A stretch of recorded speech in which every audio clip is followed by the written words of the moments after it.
Sean, nice to catch up with you from Brand Metrics here in Cannes.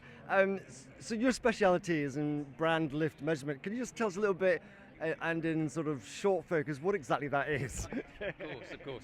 So brand lift measurement is measurement of brand perceptions. So we measure advertising effect and we measure the mid-funnel metrics. So we measure four metrics: awareness, consideration, preference and intent. So it's basically everything before the click. So we recognise a click doesn't, just because someone hasn't clicked on an ad doesn't mean it hasn't worked, and we're about providing more metrics to show where it has worked. Okay, one of the clients that you signed up earlier this year was Hearst magazines, which of course, among their glorious brands, you have Cosmopolitan, Good Housekeeping, Men's Health, Elle. Can you tell me what's happening with that partnership and how it came to be?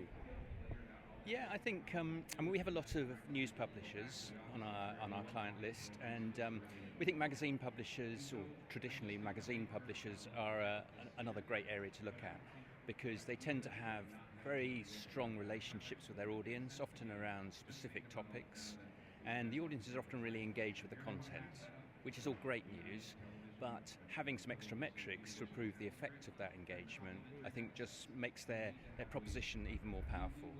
And our positioning is really to try and help premium publishers, whether they're news, magazines, whatever else, to be able to prove the effect of what they do.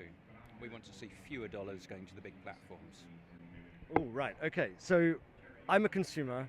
I read magazines, do a lot of online sort of surfing through publications.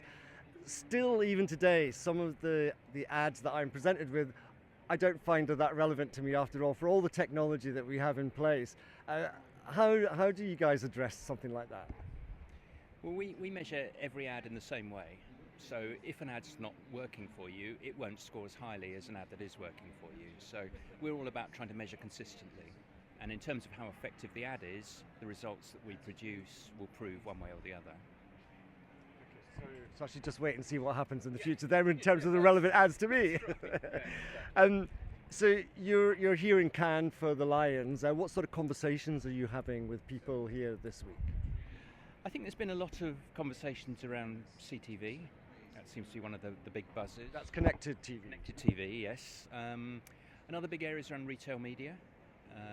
There seems to be so much talk around that. It seems to have really expanded over the last year or two. So hearing a lot of conversations around those two areas. And I think AI, obviously, and in our particular world, it's all about how can AI help predictive outcomes. So we're measuring, looking back, how can AI be used to help look forward and predict the future. And so to what extent are you guys using artificial intelligence in your product line, and where is it in the product line? Well, our traditional product line isn't really using it, but looking ahead, what we're doing, because we have such a large database full of measurements, we're using AI to look at that and to build predictions around what the future could look like. So that's one of the big areas we're going to be looking at over the months ahead. All right. And talking about the months ahead, what sort of things are in the pipeline that you can talk to us about or give us a hint about that are coming down the line from Brand Metrics? Well, I think the areas that I mentioned, because Cannes is so big, you can't kind of go and listen to everything all the time. So you have to be a bit focused on what you listen to. So I've been going to listen to stuff around CTV, connected TV, because that's an area we're developing, trying to measure campaign effect on the screen. Also retail media, because increasingly I think the retail media companies are recognizing it's not just about sales, it's about how you can affect different stages in the brand funnel. So therefore you need to measure it. So we see those as two important areas for us to look at, which is why I've been going to hear some of those people talking.